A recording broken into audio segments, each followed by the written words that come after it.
సర్వలోకాన్ని మోసపుచ్చేటువంటి వాడు ఒకే ఒక వ్యక్తి, ఒకే ఒక జీవి లోకమంతటినీ మోసం చేయగలడు.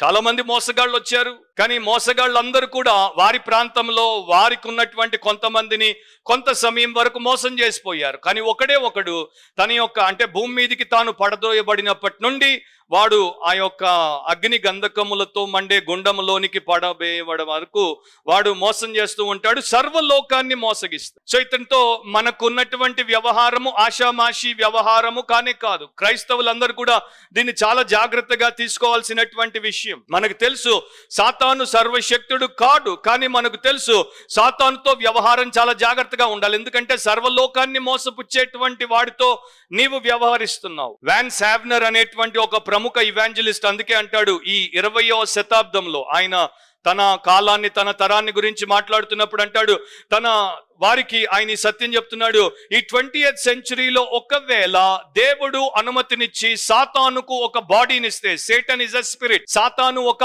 ఆత్మ జీవి, స్పిరిట్ బీయింగ్, శరీరం ఉండదు, రక్త మాంసాలు ఉండవు. కానీ దేవుడు ఒకవేళ సాతానుకు ఒక బాడీనిచ్చి అతన్ని లోకంలోనికి పంపిస్తే, మీరు అనుకున్నట్టు నైట్ క్లబ్ లోనో కసినోలోనో అతడు కనబడ్డు, మీరు అనుకోని చోట చర్చిలో పుల్పిట్ లో అతడు కనబడతాడు, అండ్ ప్రతి నెల మీ డబ్బునే జీతంగా తీసుకుంటాడు, అండ్ మీకు సాతాను అసలు లేడు, వాడి గురించి మీరు పెద్దగా పట్టించుకోవాల్సిన అవసరం లేదు అనే బోధ చేస్తాడు అని వాన్ సావ్నర్ చెప్పాడు. అంటే చాలా చాలా కుటిలమైనటువంటి వానిగా పనిచేస్తాడు. అందుకని ఇదే యోహాను, మీరు 1 యోహాను 5వ అధ్యాయం 19వ వచనాన్ని చదివితే, మనము దేవుని సంబంధులమనియు లోకమంతయు దుష్టుని అందున్నదనియు ఎరుగుదుము. ఫుట్ నోట్ లో దుష్టుని అందు పడి ఉన్నది అంటే లోకము అంతా కూడా, ఏదైతే ఈ మనుషులు ఉండేటువంటి జనవాసములు ఉండేటువంటి లోకమంతా కూడా అది సాతాను యొక్క మోసము కిందికి వెళ్ళిపోయింది.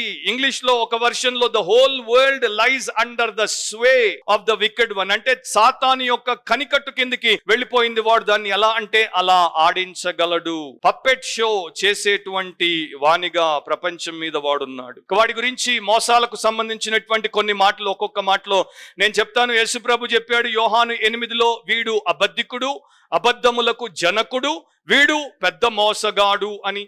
2వ కొరింథీ 11:14లో అపోస్తలుడైన పౌలు రాశాడు, సాతాను వెలుగు దూత వేషం వేసుకొని వెలుగు సంబంధులను కూడా చాలా తెలివిగా మోసగించగలడు.